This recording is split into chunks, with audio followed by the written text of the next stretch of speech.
প্রিয় খামারি ভাই ও বোনেরা, আশা করি সবাই ভালো আছেন। ইনশাল্লাহ আল্লাহর রহমতে আমিও অনেক ভালো আছি। অনেক দিন পর আপনাদের মাঝে আজকে একটা নতুন ভিডিও নিয়ে আসলাম।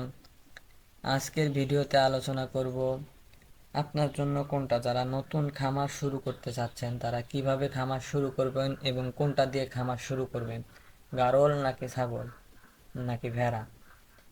দেশি ভেড়া দিয়েও খামার শুরু করা যায়, বা গাড়ল দিয়েও শুরু করতে পারেন, বা ছাগল দিয়েও শুরু করতে পারেন।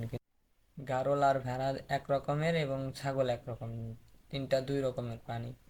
সেক্ষেত্রে দুই তিন রকমের পার্থক্য আছে, কোনটাতে লাভ বেশি বা কোনটাতে লাভ কম, কোনটাতে খরচ কি রকম, কোনটা কি খায়, এইসব বিষয়ে আলোচনা করব আজকে।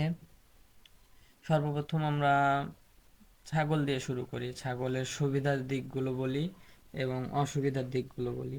ছাগলের সর্বপ্রথম সুবিধা হচ্ছে, বাজারে ছাগলের চাহিদা অনেক বেশি। বর্তমানে সব জায়গায় বাজারে ছাগলের চাহিদা অনেক বেশি এবং ছাগলের মাংসের চাহিদা অনেক বেশি।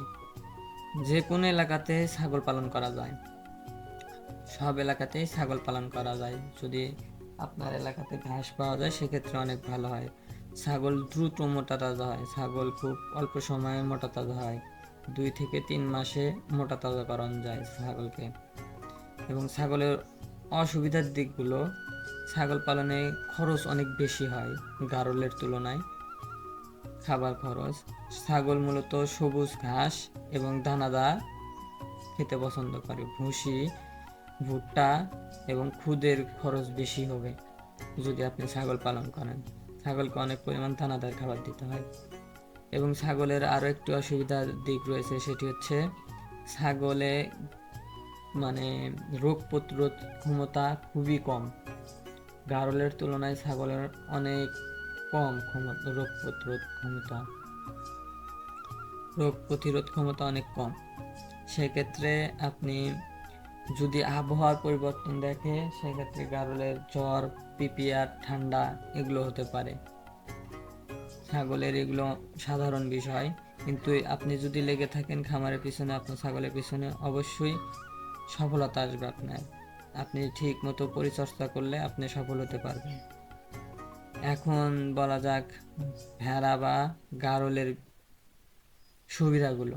ভেড়া বা গাড়লের সুবিধা হচ্ছে, গাড়ল দ্রুত বংশ বিস্তার করে। গাড়ল বছরে 2টা বাচ্চা দেয়, দুইবার বাচ্চা দেয়। আর গাড়লের খাবার খরচ খুবই কম। গাড়ল বা ভেড়াকে শুধু যদি আপনি দানায় ঘাস, সবুজ ঘাস খাওয়াতে পারেন, বা আপনার যদি মাঠের জায়গা থাকে সেক্ষেত্রে ঘাস খাওয়ালে হয়। এবং গাড়লকে দানাদার খুব একটা দিতে হয় না। আপনার যদি ঘাস যখন কম থাকবে, বিকেলে একটু পানির সাথে অল্প গুঁড়া বা ভুসি খাওয়াতে পারেন। আর দ্বিতীয়ত, গাড়লের রোগ প্রতিরোধ ক্ষমতা অনেক বেশি থাকে গাড়লের। গাড়লের খুব কম রোগ হয়। গাড়ল বা ভেড়াতে আমি লক্ষ্য করেছি 2টা রোগই বেশি হয়। একটু চোখের সমস্যা দেয় মাঝে মধ্যে, এবং কৃমি।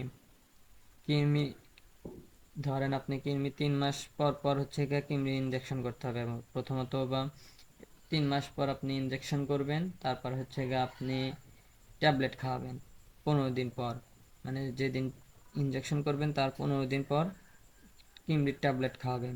সেক্ষেত্রে আপনার গাড়লের চামড়ার ভিতরে কৃমি হয়, সেই কৃমিটা মারা যায় ইনজেকশনের কারণে। আর ট্যাবলেটটা খাওয়ানোর কারণ পেটের ভিতরে যেগুলো কৃমি থাকে সব মারা যায়। বাংলাদেশে বর্তমানে গাড়লের চাহিদা বাড়তেছে, বা সব জায়গায় বাজার নেই। আপনার এলাকাতে যদি বাজার ঠিক থাকে, বা আপনি যদি এলাকাতে চাহিদা থাকে, সেক্ষেত্রে গাড়ল পালন করতে পারেন, অন্যথায় না। গাড়ল পালনের অসুবিধার দিক হচ্ছে, বাজারে ছাগলের মাংস চেয়ে গাড়লের মাংস এখনো অনেক কম দাম। সব এলাকাতেই ঠিক মতো বাজার নেই। কিছু কিছু এলাকাতে গাড়ল বা ছাগলের দাম সমান সমান, প্রায় মাংসের দাম। গাড়লের কিছু কিছু জাত আছে খুব তাড়াতাড়ি বড় হয় বা মাংসের জন্য মোটা তাজা হয়, এবং কিছু কিছু জাত আছে সময় লাগে দেশিগুলো অনেক সময় নেয় বড় হইতে, গারল। ইনশাল্লাহ আশা করি আপনি আমার এই ভিডিওটা দেখে অনেক কিছু জানতে পারলেন। অবশ্যই আমার চ্যানেলটি সাবস্ক্রাইব করে আমার পাশে থাকবেন এবং আমার জন্য দোয়া করবেন, আমি যেন আপনাদের মাঝে আরো নতুন